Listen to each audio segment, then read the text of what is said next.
నమ్మకము నాకు లేని ఎడల నేనేమవుదును. 27వ కీర్తన 13వ వచనం.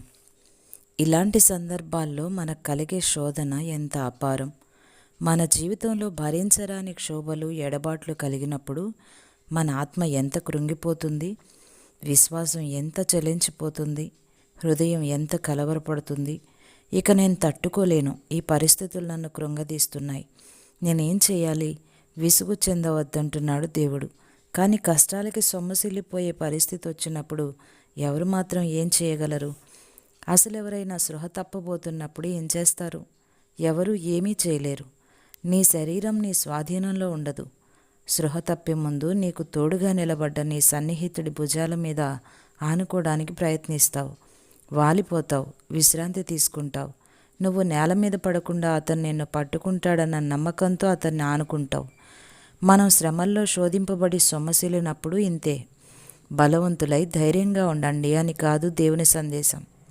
ఎందుకంటే మన బలం, ధైర్యం మనల్ని విడిచి వెళ్ళినాయని ఆయనకి తెలుసు. ఆయన మృదువుగా పలికే మాట ఒక్కటే, ఊరకుండండి, నేను దేవుణ్ణని తెలుసుకోండి. భక్తుడైన హడ్సన్ టేలర్ తన అంతిమ దినాల్లో శారీరకంగా నీరసించిపోయిన స్థితిలో ఒక మిత్రుడికి ఇలా రాశాడు. కలం పుచ్చుకుని రాయలేనంత బలహీనంగా ఉన్నాను. బైబిల్ని చదవటానికి కూడా శక్తి లేదు, ప్రార్థన కూడా చెయ్యలేను. నేను చేయగలిగిందల్లా దేవుని చేతుల్లో పసిపాపలాగా పడుకుని ఆయన మీద నమ్మకం ఉంచడమే. ఈ భక్తవరేణ్యుడు తనలో ఉన్న ఆత్మతీవ్రతని, శారీరకమైన నీరసం, అవస్థలు మబ్బులాగా కమ్మిన వేళ నిశ్చింతగా దేవుని చేతుల్లో వాలిపోయి నమ్మకం ఉంచాడు. దేవుని బిడ్డలారా, దేవుడు మనల్ని అడిగేది కూడా ఇదే. శ్రమల అగ్నిజ్వాలల్లో నువ్వు సొమ్మసిల్లిపోయినప్పుడు లేని ఓపిక, శక్తి తెచ్చుకోవడానికి నువ్వు ప్రయత్నించనక్కర్లేదు. ఆయన దేవుడని గుర్తించి అన్నీ ఆయనకు అప్పగించి నిశ్చింతగా ఉండడమే.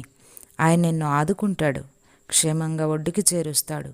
మనం ఎంత గాఢంగా సొమ్మసిలితే దేవుడు అంత శక్తినిచ్చే మధురామృతాన్ని మనకి త్రాగనిస్తాడు.